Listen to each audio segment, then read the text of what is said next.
All right, let's dive right in. We are talking about what is, without a doubt, the defining technological race of our time. It's a battle between two absolute giants, OpenAI and Anthropic, and they have fundamentally opposing ideas about the future. And make no mistake, this isn't just about who makes a better chatbot. This is a war for the future of intelligence itself.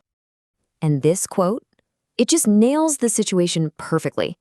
On one side, you've got OpenAI, right? The company that blasted AI into the mainstream.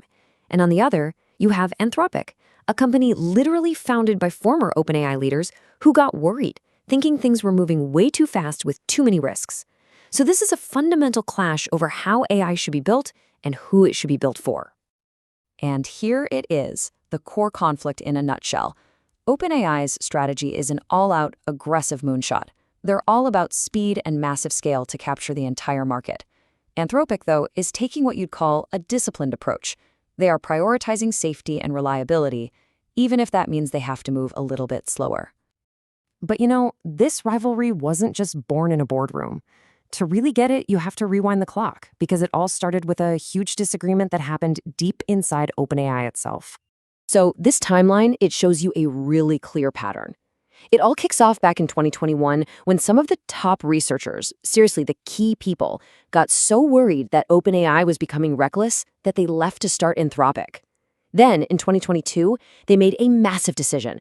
They held back their own powerful chatbot, which could have beaten ChatGPT to the punch. Why? For safety. They cost themselves that huge first-mover advantage. By 2024, with even more top talent leaving OpenAI to join them, it was obvious this wasn't just a few people leaving, it was a movement prioritizing safety over speed. And this philosophical split, it's not just talk. It is hardwired directly into their technology. So let's look at the actual blueprints for their AI brains, because they have two completely different ways of teaching an AI how to behave. So OpenAI's main tool is something called reinforcement learning from human feedback, or RLHF. Now, think of it like this. The AI gives an answer, and a human reviewer gives it a thumbs up or a thumbs down. Do that millions of times, and the AI just learns to say things that please the humans. It's fantastic for user engagement, but it can also learn our own biases or become, a bit of a sycophant. Basically, it just learns to tell us exactly what we want to hear. Anthropic, on the other hand, takes a totally different path with what they call constitutional AI. So instead of trying to please people, the AI is trained to follow a written set of rules, a constitution. The AI actually learns to critique and fix its own answers based on core principles like be helpful, honest, and harmless. And that makes its reasoning way more transparent. And this table just perfectly lays out the trade-offs. If you look at that risk row, OpenAI's approach can lead to what we all call hallucinations, when the AI just confidently makes stuff up. Anthropic's model, it can be overly cautious and just refuse to answer a question. So it really boils down to this. OpenAI will prioritize giving you a useful answer even if it's sometimes wrong, while Anthropic believes it's better to stay silent than to be harmful or incorrect. Okay, but powering these incredible AI brains takes an absolutely unimaginable amount of physical stuff. We're talking chips, data centers, and just tons of electricity. And this reality has led to two wildly different strategies for building the actual engine of AI.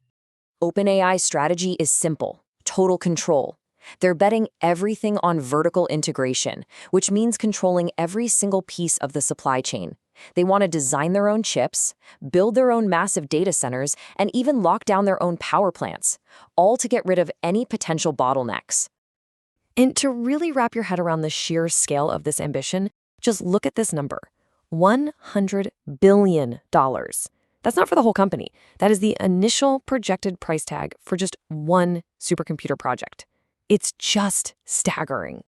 They are literally building these massive AI factories all across the United States. And what's really fascinating here is their location. It's not determined by being close to internet hubs like you'd think. Nope. It's all about being close to massive sources of power. They're literally terraforming the American landscape to feed the energy needs of AI. And then, in stark contrast, Anthropic's answer is to master the market. Instead of trying to build everything themselves, they're playing the field.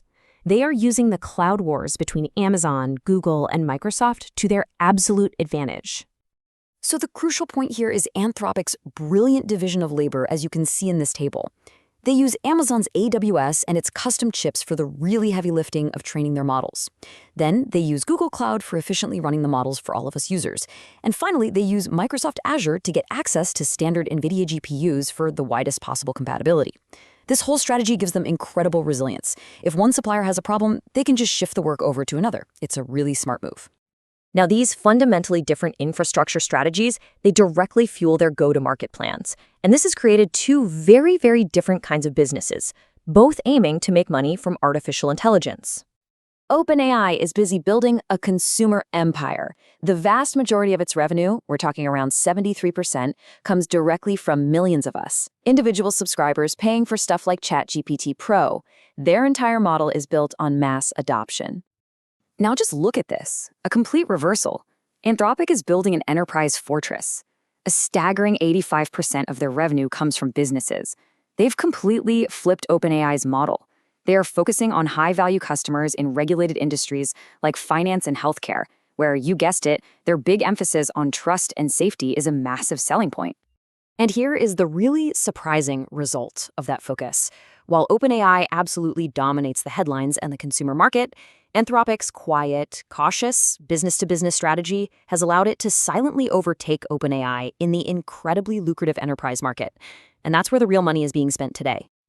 So, what does all this mean for the bottom line? Let's take a look at the financial scorecard and see what it tells us about the future of these two giants. Okay, let's break this down. OpenAI is bringing in phenomenal revenue, no doubt. But, and this is a huge but, look at its cash burn. It's enormous, and it's getting bigger. Their main cost is what's called B2C inference, which is just the massive computing cost of serving answers to hundreds of millions of free and low-cost users. Now, contrast that with Anthropic. While they have smaller revenue, they have a much smaller and, this is key, a decreasing cash burn. This gives them a much clearer, more stable path to actually becoming profitable, maybe as early as 2027. Which leaves us with the ultimate question. In the race to build what could be the most powerful technology in human history, will the future be defined by the aggressive moonshot, the philosophy of moving fast and breaking things just to get there first? Or will it be the disciplined build, the idea of methodically constructing our future on a solid foundation of safety and trust? The answer to that question is going to shape all of our lives.